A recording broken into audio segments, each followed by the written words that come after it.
Um, okay, so we'll still have some people joining in, but that's okay. We can go ahead and get started. Today, we're excited to have Kimberly Mason with us, who's an Equal Opportunity Officer and the Excellence Cluster NeuroCure, associated with Charité Berlin.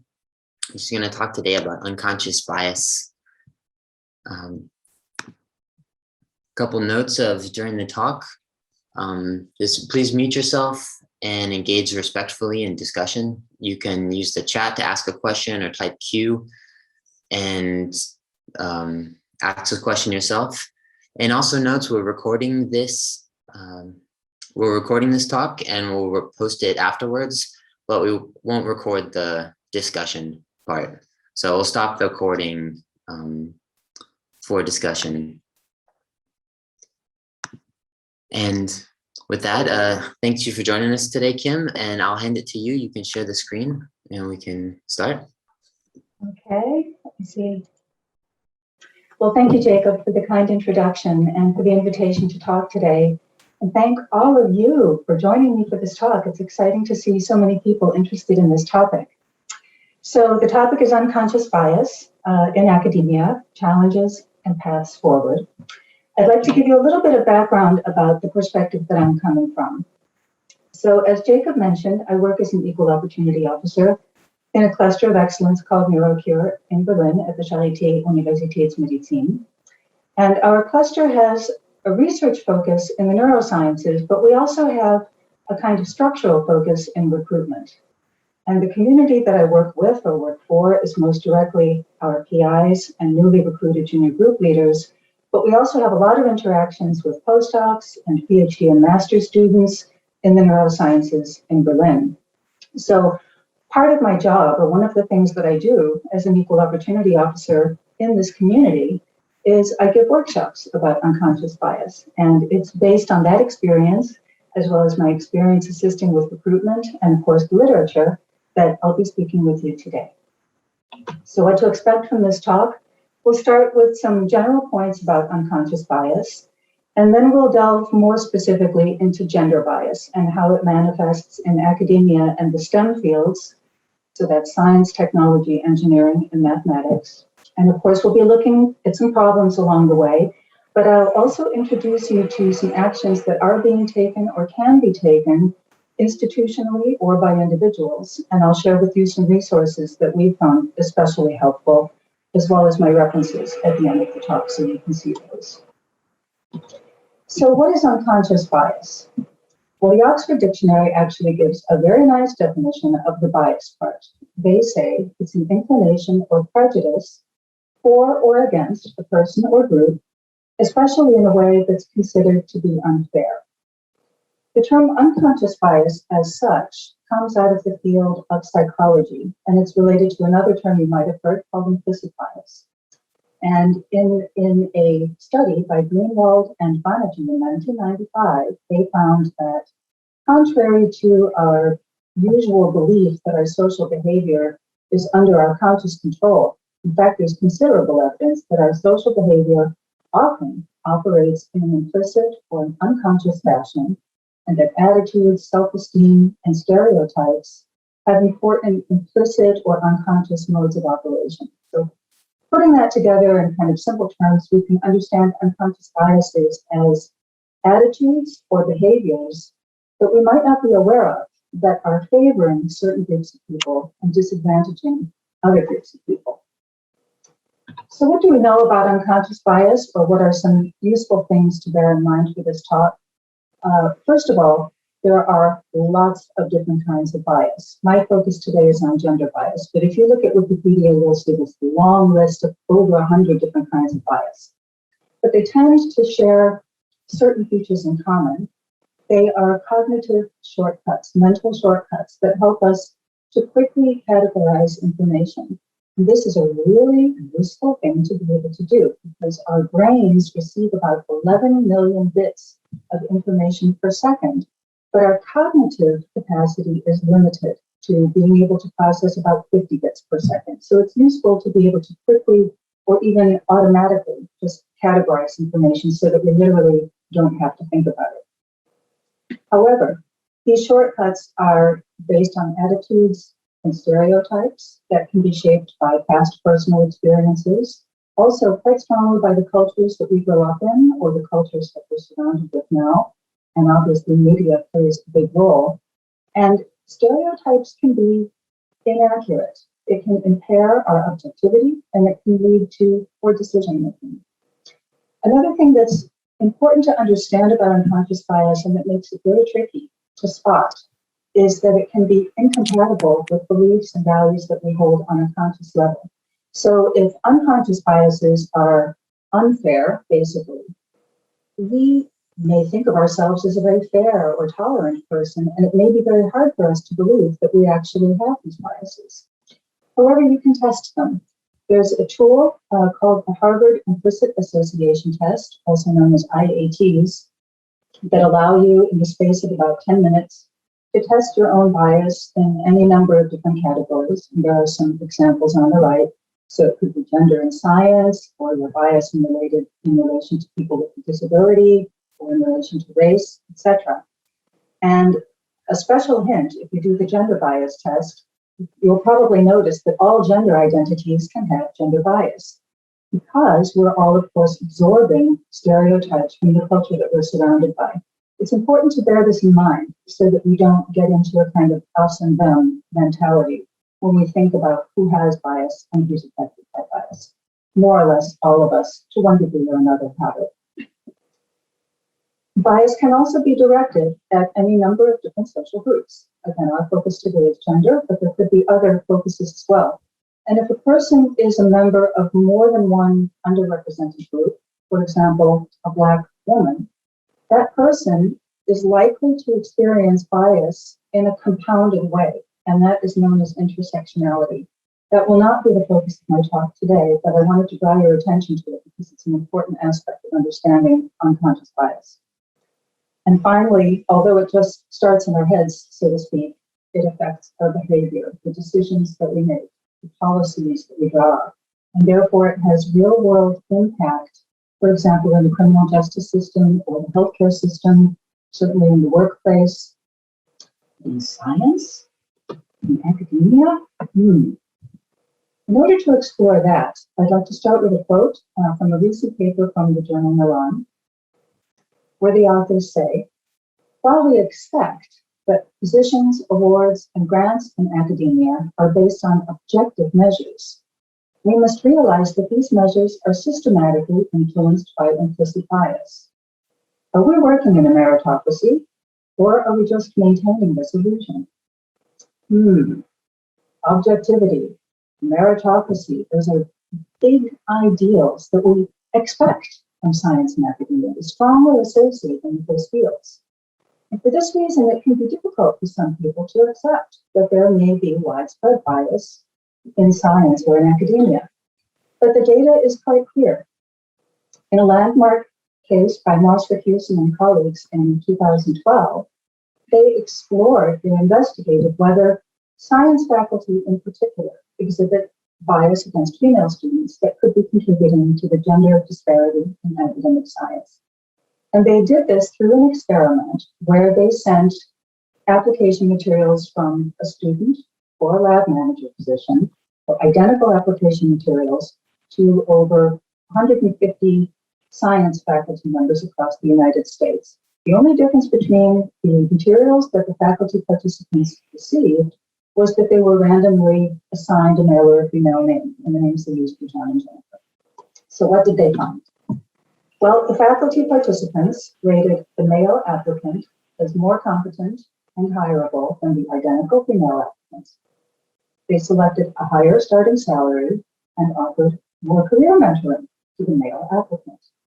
And interestingly, the gender of the faculty participant didn't matter. Female and male faculty were equally likely to exhibit bias against the female student.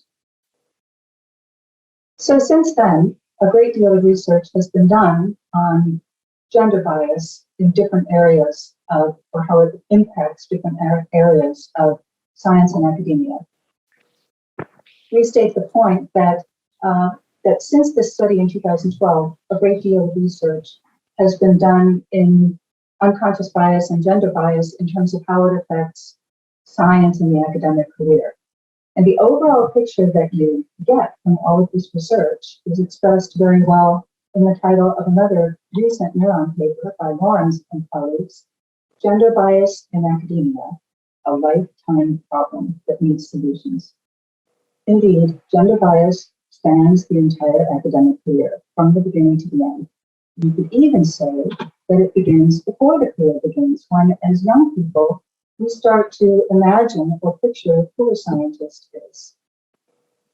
In a very interesting study by Miller and colleagues, a meta-analysis of over 5 decades of raw scientist studies, they found that if you ask 5-year-olds to draw a scientist, about half of the drawings will feature a female and half of the drawings will feature a male.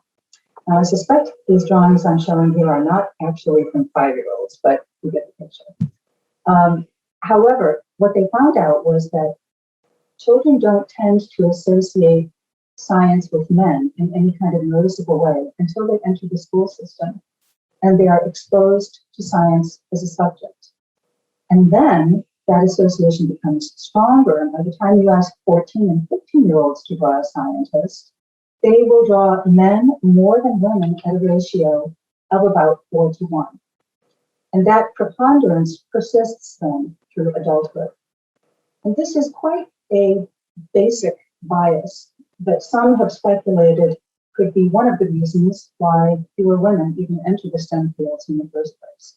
And I maintain that it also is kind of in the back of people's minds in an unconscious way when they are evaluating women during their career and when women are evaluating themselves.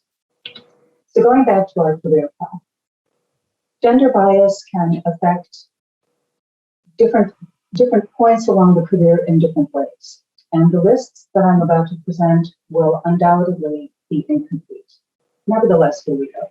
We've seen that at early career stages, so PhD, postdoc, or other early career positions, women may receive less mentoring than their male colleagues. They may get a lower starting salary. Everyday sexism is something that they will likely experience throughout their career, or could, but it will start in the early days. And examples of everyday sexism could mean being interrupted during meetings, or if a woman has an idea to suggest, maybe it doesn't get much response, but if a male colleague restates the same idea, that idea is acknowledged and he's given credit for it.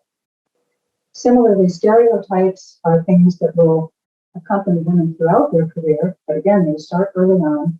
And a particularly tricky stereotype that I'd like to draw your attention to relates to characteristics that are necessary in order to move forward in a competitive field like science. In other words, the qualities of assertiveness or being strongly goal-oriented. Now, those characteristics correlate or they're congruent with our male gender norms, but they are not congruent necessarily with our female gender norms. So what happens is if a woman displays strong assertiveness or strong goal-orientedness, she may be perceived negatively as being pushy. Or in Germany, there's this expression, that it can be evaluated in a very different way, causing perhaps a likability penalty in the department. Sexual harassment also is something that can occur at any point along the career path, but I'm putting it here at the beginning because I believe that women in early career phases are especially vulnerable if they're still working with their supervisors and they depend on them for their career advancement. Now, as many of you know, this transition from postdoc to your first independent research group is a bit of a career bottleneck. Many people drop out at that phase, but women drop out disproportionately so. So we know that moving forward, you don't have the same amount of people going forward. The ones who are going forward may be held to a higher standard at interviews. They may need to show that they've achieved more in order to be perceived at the same level of competence as a male colleague who perhaps hasn't achieved as much, but he's assumed to have potential. Similarly, women may have their independence questioned, especially if they're still publishing with their supervisor. Reference letters, letters of recommendation, are known to contain various different kinds of bias. CVs from women may not fit the traditional model of the typical scientist. Career and family, trying to combine career and family can bring up issues, which is, I would say that's like a whole cluster of bias related to career and family. And just to give a few examples, women may find when they're mothers, or even when they're pregnant before they're mothers, that they are perceived as others as, oh, you're probably going to be less committed now that you have a family, or your productive days are over. These are sometimes comments that are made directly to women, which can be extremely damaging, or they can be perhaps not spoken aloud, but underlying certain behaviors people have with the women in their department. And interestingly, those do not tend to be attitudes towards fathers to be. So it's a clear gender bias relating to women. It can take a more practical form where our department meetings are scheduled at times that are really inconvenient for women who have to pick up children from childcare or who have to organize mealtime. Those are just a few examples. And again, here at this point, we'll have more women, perhaps related to career and family issues, perhaps for other reasons, leaving the field. But some will go forward. They may experience bias in terms of teaching. It has been found that student evaluations of teachers tend to be lower for women, even though they may evaluate the actual teaching as effective. The women may be viewed as less professional than their male colleagues. They may be viewed less as being experts in their field. Similarly, there may be different expectations for male teachers and female teachers in terms of how available they're supposed to be to help their students. At this level, there may be differences in the amount of office or lab space that's allocated, a point that is very nicely demonstrated in the movie Picture a Scientist. Some of you may have seen that. All gender identities tend to expect that women will volunteer to do service work in the department, work that is typically not associated with status, which can take time away from their research, which can then lead to fewer publications. Also, it's known that there is bias in the area of publications, especially in higher impact factor journals. And even when women do publish in those high prestige journals, they may be cited, their papers may be cited less frequently than publications by their male colleagues. This, in turn, can possibly be one of the reasons underlying why women are underrepresented as PIs, especially in large research projects. We also know that women are underrepresented for prestigious grants, which again tend to correspond with the senior levels of career. Also underrepresented in terms of prestigious prizes, speaker invitations for important conferences. They receive fewer commissions to write editorial pieces. So the picture that you have by the time you're at this higher academic level is that there are fewer women working in the field than when you started. Right now, the data is women are represented at about 50% at the postdoc, PhD and postdoc level, but by the time you get up to the highest academic positions, their representation drops in Germany to around just under 25%. In addition to that, the sense of prestige is different between men and women. So what this means is that there are fewer role models for early career researchers. That may take the form of there physically being fewer women at your institute, in your department, but also in the field as a whole, there are fewer women who are given visibility as being prominent in the field. That can be very discouraging for people in an early career position who might be looking ahead and wondering what their chances of success are. So it's a kind of vicious circle. Now, so far I've spoken in quite general terms about a lot of different forms of bias, but I wanted you to see just how many opportunities for bias there are throughout a career. Surely not all women, in fact, probably very few women will experience all of these types of bias throughout their career. But I would say there are enough opportunities for bias that it's very likely that most women will experience some of it at least.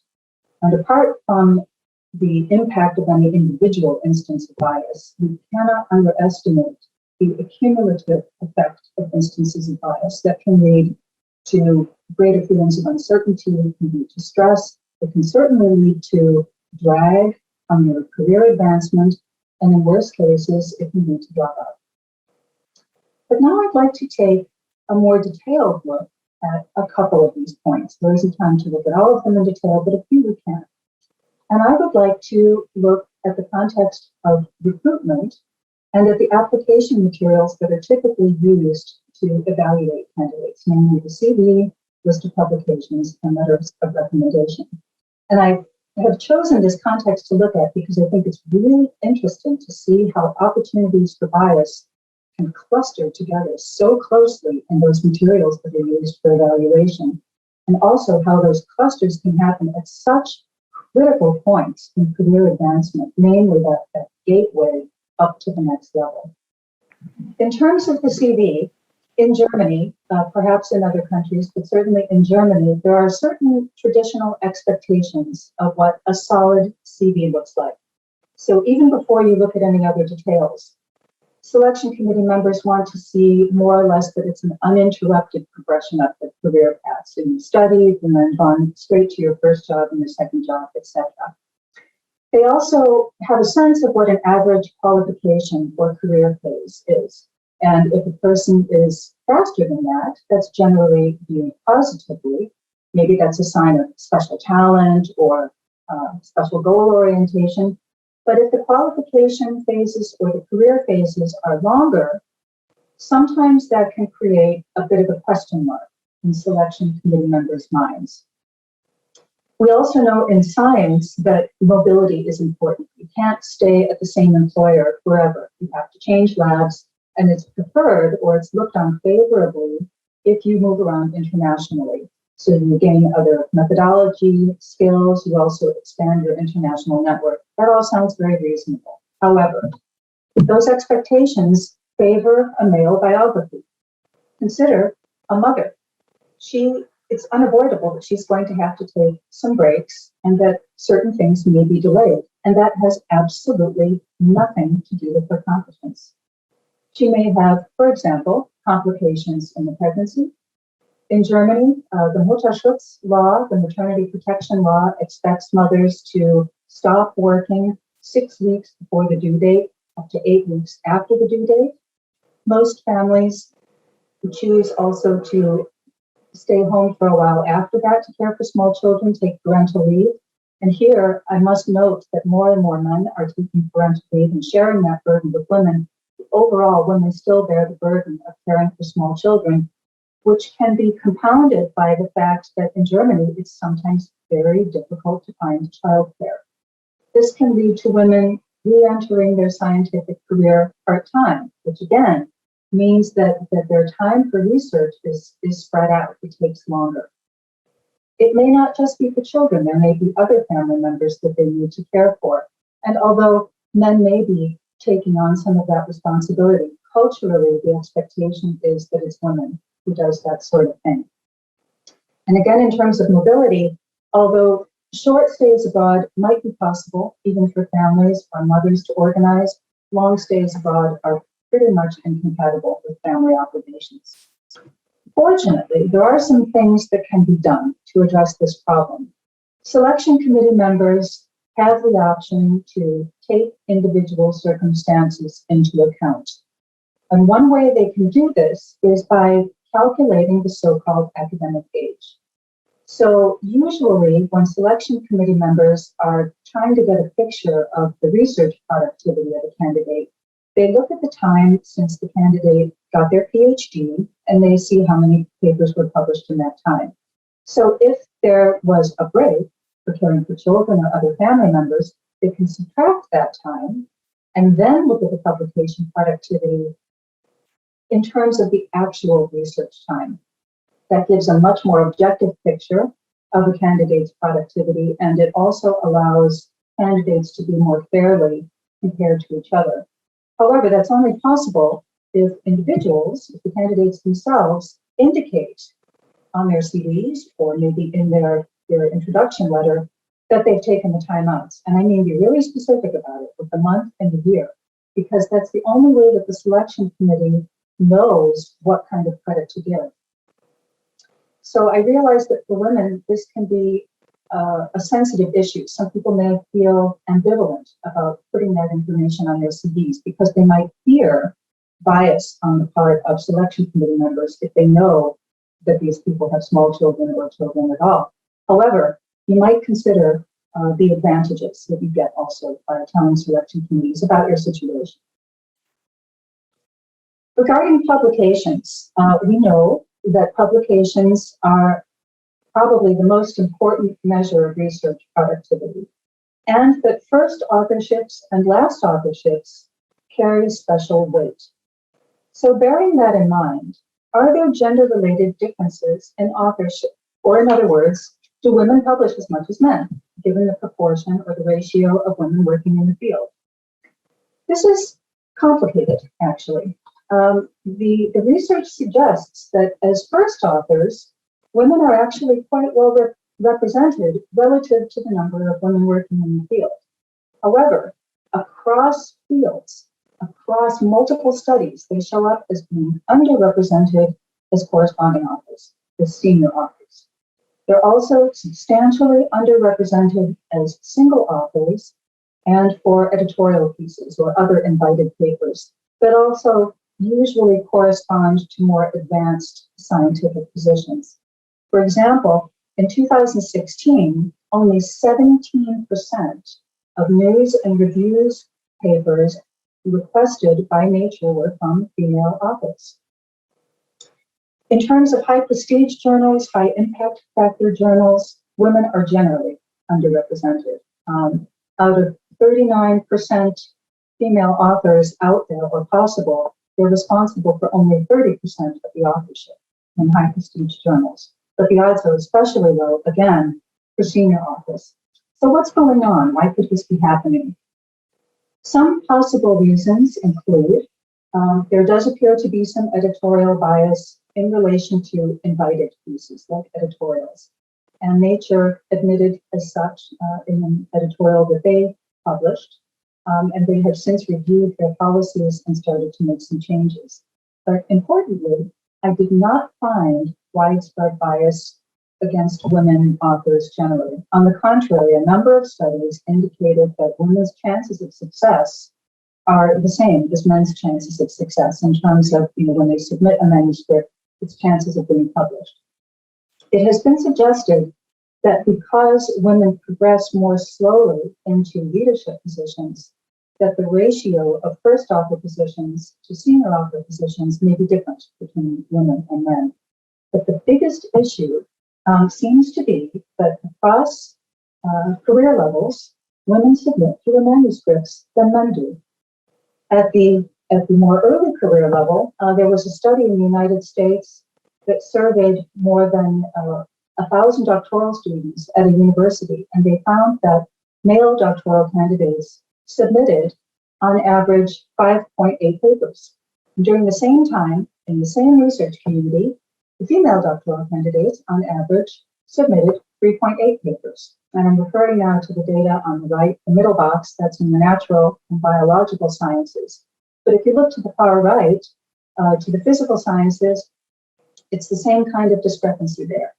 And the authors speculate that perhaps the male candidates have more access to mentorship or to their supervisors, or perhaps the female candidates have more of a teaching load and therefore less time for their research. At the senior level, in terms of more senior women submitting fewer papers, for example, in 2016,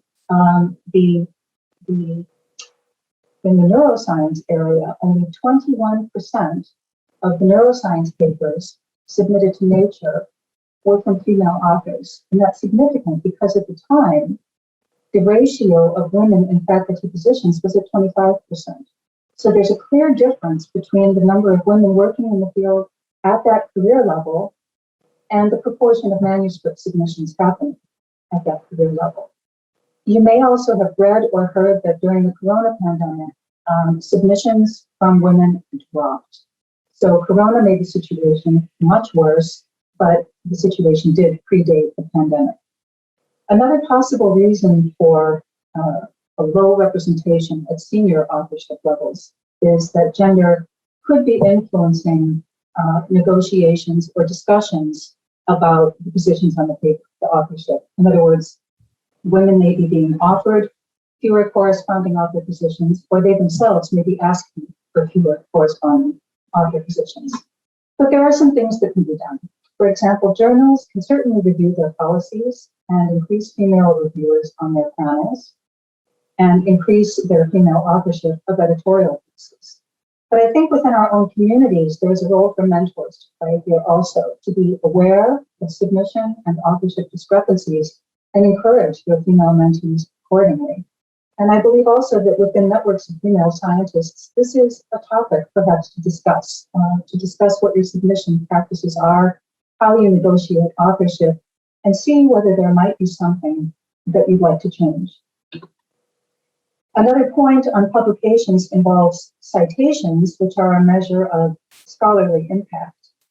And across fields, in all articles with female authors in key positions, so first and last author, receive fewer citations than in articles with men in the same positions. So in terms of first authors, men get more citations than women. In terms of last authors, same picture.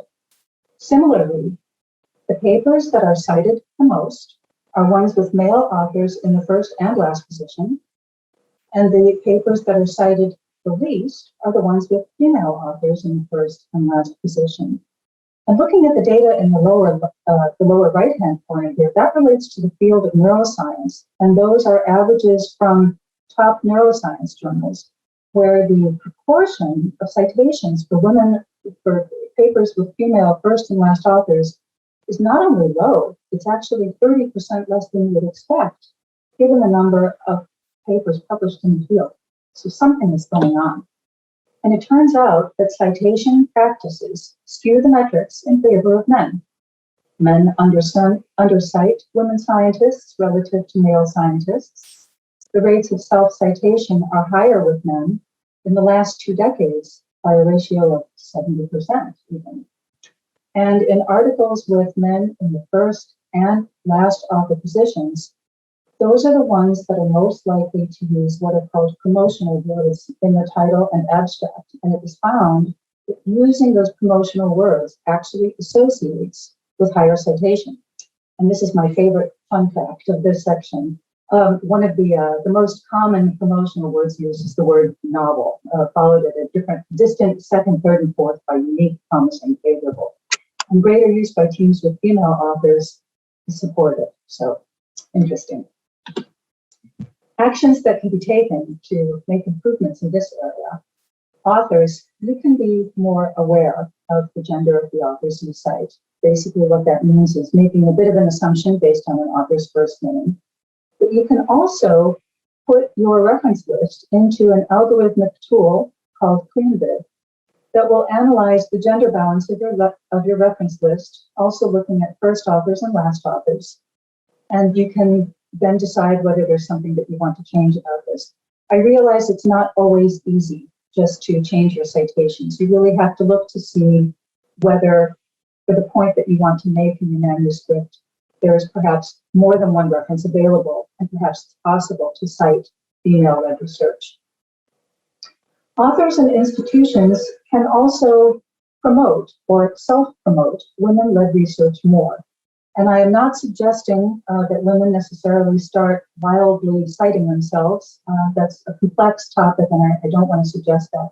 Rather, it's been found that social media play a role here.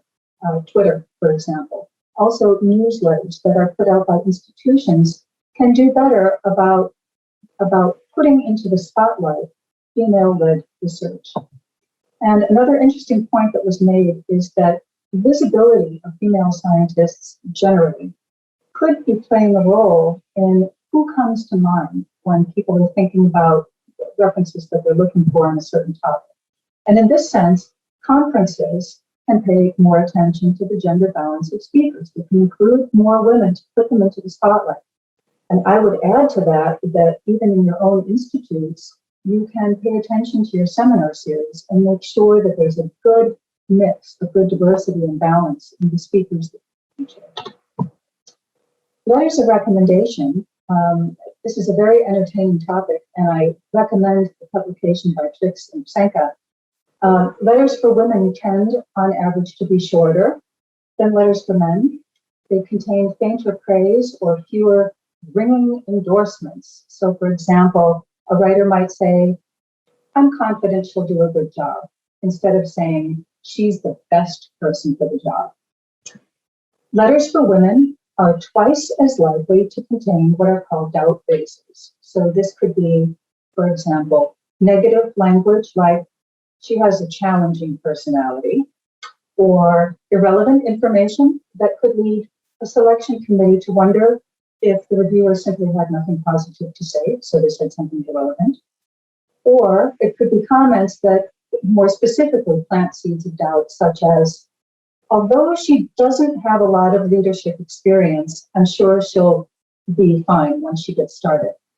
So probably the reviewer wanted to emphasize that she'll probably do a good job, but that probably, or she doesn't have much experience, is what's most likely to stick in people's minds. Letters for women also contain more grindstone adjectives connected with hard work. So diligent, determined, hardworking. Those are qualities that by themselves are not negative qualities, they're positive qualities. The problem is they are connected with a broader gender schema that associates women's success with hard work and men's success with natural ability. And the implication is she works hard because she doesn't have the natural ability. Letters for women are 7 times more likely to contain mention of their personal life, which is not only irrelevant in most cases, but it undermines their position as a professional. Stereotyped language such as caring, compassionate, helpful, can also find its way into letters of recommendation. And again, although they are positive words, they tend to be incongruent for leadership positions or for conveying an impression of professionalism.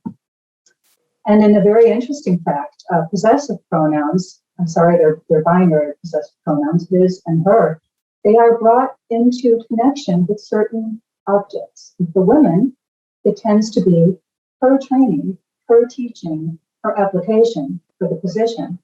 Whereas in letters for men, the possessive pronoun his is brought into connection with words like research, his skills and ability, his career.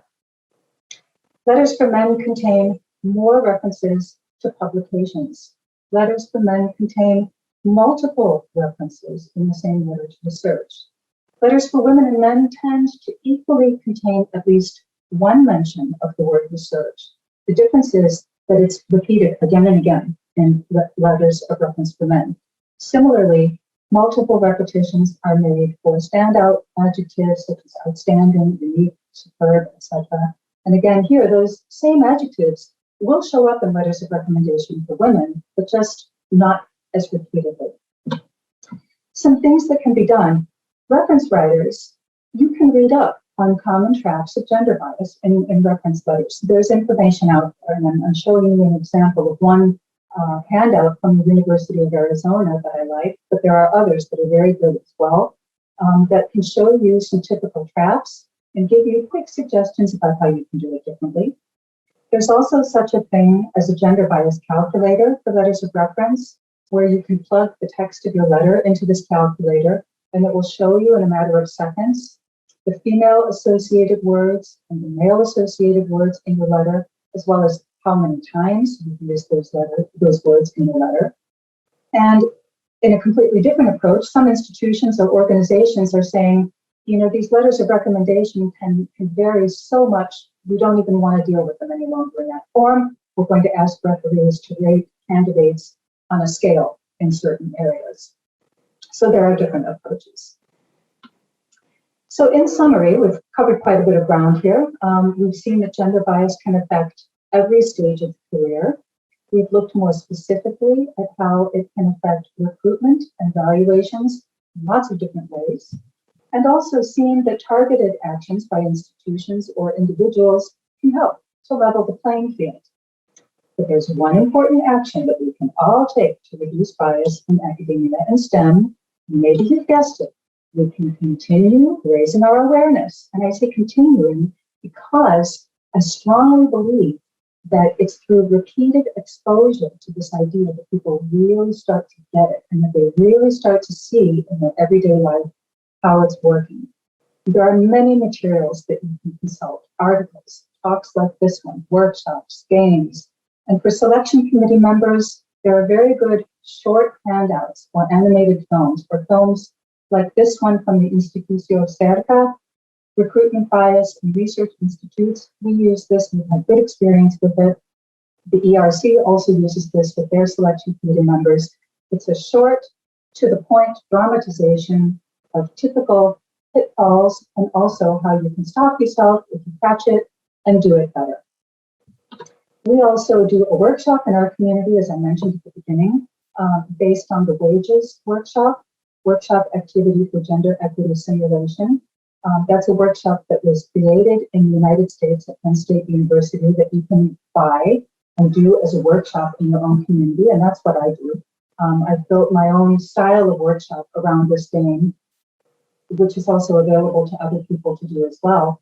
But it's a wonderful workshop because it's very focused on academia and science. It allows people to see lots of really recognizable everyday situations. So you really get the sense that, yes, this is about us too. And it shows very clearly how different types of bias show up at different career points, and also that cumulative effect on career advancement. It's also actually a lot of fun. So it's very easy to go into a discussion and have a constructive brainstorming within your community after doing the game. So if you're interested in pursuing that game on your own, there's a website at the top that you can contact the developers. Before I close, I'd like to return to a notion I brought up at the beginning, which is about how we pitch it to scientists. And I mentioned that it has a lot to do with stereotypes from our culture. But culture can mean so many things. So this week, I would like to invite you to look around your institutes, look around your towns, have a look in the news, and see who is represented as a scientist in public settings, especially in terms of art or monuments or names of buildings. And here's some images from my campus in my city. So whose achievements are valued and what associations are brought into connection with their names? For example, is their knowledge and ability almost godlike in its proportion, enabling you to rescue human life from the jaws of death? Or is your medical knowledge so heroically strong that you're able to wrestle disease to the ground? Or the Hobart Koch Institute, a name we hear every day these days. Is that name associated with the pillars of knowledge? Or are the achievements presented more simply, more modestly, stuck in a corner, merely blending into the background? As you look around you, keep an open mind. You may see several representations from earlier times, but you may also see indications that times are changing. And with that, I thank you very much for your attention. And as promised, here are my sources, and I'm happy to take it.